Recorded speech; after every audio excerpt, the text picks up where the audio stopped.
কালামুল্লাহ শরীফ 30 পারা কালামুল্লাহ শরীফ রয়েছে, এরা কেন আল্লাহ তাআলার কাছে এত বেশি দামি?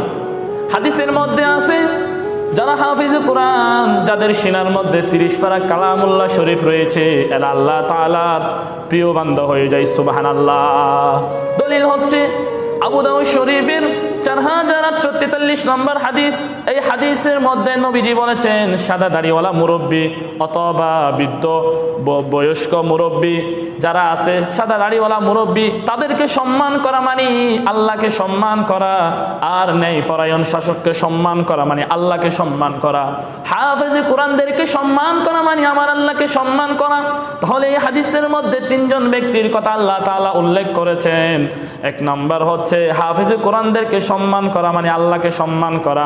মনে করেন উনি প্রধানমন্ত্রীর বিশেষ লোক, আর হাফেজে কোরআনরা আল্লাহ তাআলার বিশেষ লোক। বান্দা তুমি আমার বান্দা, আর হাফেজে কোরআনরা আমার বিশেষ বান্দা।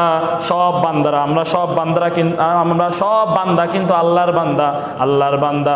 কিন্তু যারা হাফেজে কোরআন, যাদের সিনার মধ্যে পবিত্র কালামুল্লাহ শরীফ রয়েছে, এরা হচ্ছে আল্লাহ তাআলার বিশেষ বান্দা। সুবহানাল্লাহ।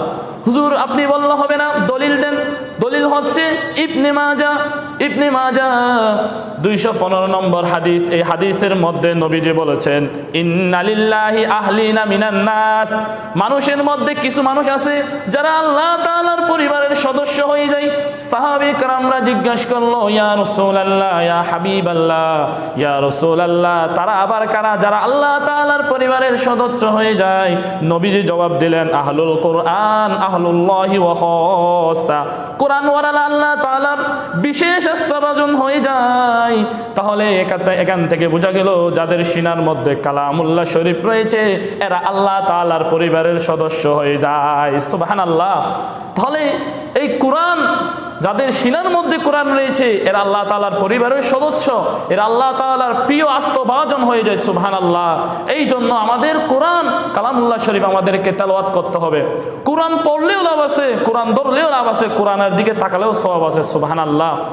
অন্য হাদিসের মধ্যে আছে, তুমি শুধু কোরআন পড়বা তাই নয়, কোরআন অন্যকে শোনো এবং কোরআন অন্যকে শোনাও এবং অন্যজনের কাছ থেকে কোরআন শুনো। তাহলে কোরআন শুধু নিজে পড়লে হবে না, অন্যজনকে শোনাবো এবং অন্যজন থেকেও আমরা শ্রবণ করব। দেখেন, অন্যজনকে শোনালে, অন্যজন থেকে শুনলে নিজেদের লাভ। আমাদের মধ্যে যদি কোনো ভুল ত্রুটি হয়ে থাকে, কোরআনের মধ্যে যদি কোনো হরফ আমাদের মধ্যে ভুল হয়ে থাকে, সেটা যদি আমরা অন্যজনকে শোনাই, তাহলে এটা আমাদের জন্য সহিশুদ্ধভাবে হয়ে যাবে। এই জন্য কোরআন